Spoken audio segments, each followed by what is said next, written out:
TV की screen झिलमिलाती है और फिर जैसे जिंदा हो जाती है। हमें एक खूबसूरत धूप से सराबोर जन्नत दिखाई देती है। फामागुस्ता 1973, एक ऐसा जमाना जहां हंसी खुशी प्यार और परिवारों की भरमार थी। अचानक सायरन बजने लगते हैं, जमीन हिलने लगती है, पलक झपकते ही यह जन्नत मिट्टी में मिल जाती है। यह है फामागुस्ता, एक ग्रीक ड्रामा सीरीज जो दर्शकों को अपनी खोए हुए प्यार और दर्द भरी कहानी से बांधे रखती है। इसकी कहानी 1973 में तुर्की के हमले से बर्बाद हुए अनगिनत साइप्रस परिवारों की त्रासदी को दिखाती है। यह हमें इस लड़ाई के बीचों बीच ले जाती है और जंग की वजह से इंसानों को झेलनी पड़ी तकलीफों को दिखाती है। फामागुस्ता उस जख्म की याद दिलाती है जो आज तक बहुत से साइप्रस लोगों के लिए हरा है। जरा सोचिए, एक माँ बाप के लिए इससे बुरा क्या हो सकता है। जंग के शोर में एक बच्चे के रोने की आवाज दब जाती है, हर तरफ बस तबाही और बर्बादी है, और फिर पलक झपकते ही एक बच्चा गायब हो जाता है। सेकेरिस परिवार को भी कुछ ऐसी ही दर्दनाक सच्चाई का सामना करना पड़ता है। उनका 3 महीने का मासूम बच्चा इस जंग के हंगामे में कहीं खो जाता है। अपने प्यारे फामागुस्ता को छोड़ने पर मजबूर सेकेरिस परिवार पर दुख का पहाड़ टूट पड़ता है। अपना घर छूटने का गहम और अपने बच्चे की सलामती की चिंता उनके जख्मों पर नमक छिड़कती है। उनकी उम्मीद, हालांकि मध्यम, एक टिमटिमाते हुए दिए की तरह जिंदा रहती है। उन्हें क्या पता उनका बेटा जिंदा है। लंदन में पला बढ़ा उसे अपनी असली पहचान का कोई पता नहीं, लेकिन किस्मत को कुछ और ही मंजूर होता है। सालों बाद इस हमले पर बनी एक डॉक्यूमेंट्री उसे वापस साइप्रस खींच लाती है। उसकी वापसी ऐसे हालात पैदा करती है जो सेकेरिस परिवार की जिंदगी हमेशा के लिए बदल देते हैं।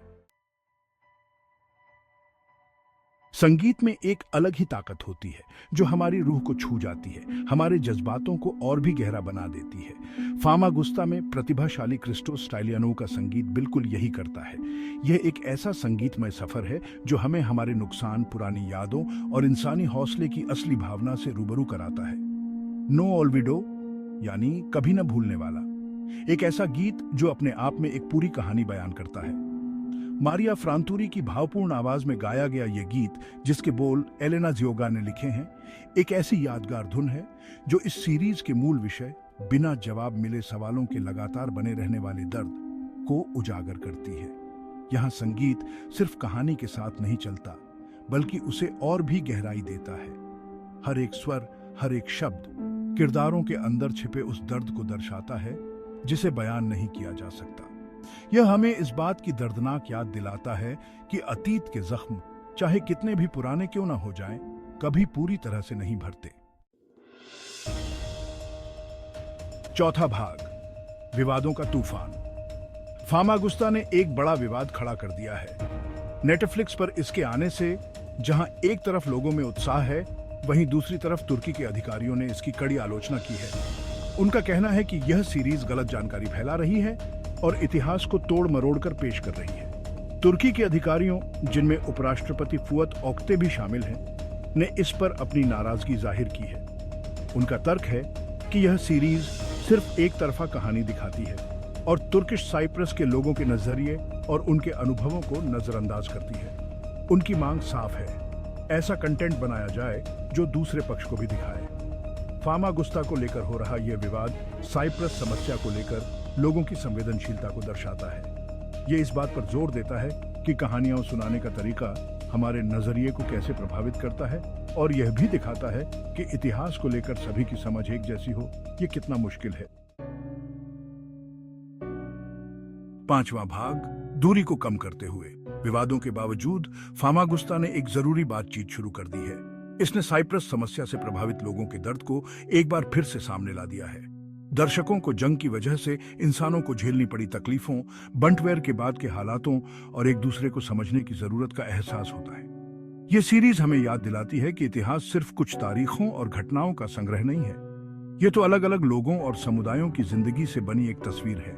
फामागुस्ता हमें उकसाती है कि हम खबरों से आगे बढ़कर उन लोगों को देखें जिनकी जिंदगी इस लड़ाई से जूझ रही है। 1973 के उस हमले के नतीजों को दर्शाते हुए फामागुस्ता बातचीत और समझ को बढ़ावा देती है। यह दर्शकों को चुनौती देती है कि वे इतिहास की इस पेचीदा घटना को समझें और इससे प्रभावित हुए सभी लोगों के नजरिए को समझने की कोशिश करें। छठा भाग, फामागुस्ता, हमारे जमाने की एक कहानी। एक ऐसे दुनिया में जो अक्सर वर्तमान में ही खोई रहती है, फामागुस्ता हमें याद दिलाती है। यह हमें याद दिलाती है कि अतीत के संघर्षों के परिणाम आज भी पीढ़ियों को प्रभावित करते हैं। यह हमें बंटवेर की कीमत को समझने और मुश्किलों के बावजूद एक दूसरे को समझने के लिए प्रेरित करती है। यह सीरीज इस बात का प्रमाण है कि कहानियों में इतिहास की नाजुक घटनाओं और व्यक्तियों तथा समुदायों पर उनके स्थायी प्रभाव को उजागर करने की ताकत होती है। यह हमें याद दिलाती है कि वक्त के साथ न तो खोने का दर्द कम होता है और न ही सच्चाई और मेल मिलाप की जरूरत। फामागुस्ता सिर्फ एक टीवी सीरीज नहीं है, यह हमारे जमाने की एक कहानी है। यह एक ऐसे दुनिया में जहां प्यार और समझ की सबसे ज्यादा जरूरत है, वहां एक दूसरे के लिए हमदर्दी दिखाने, एक दूसरे को समझने और शांति और सद्भाव के लिए हमारे प्रयासों को और मजबूत करने का आह्वान है।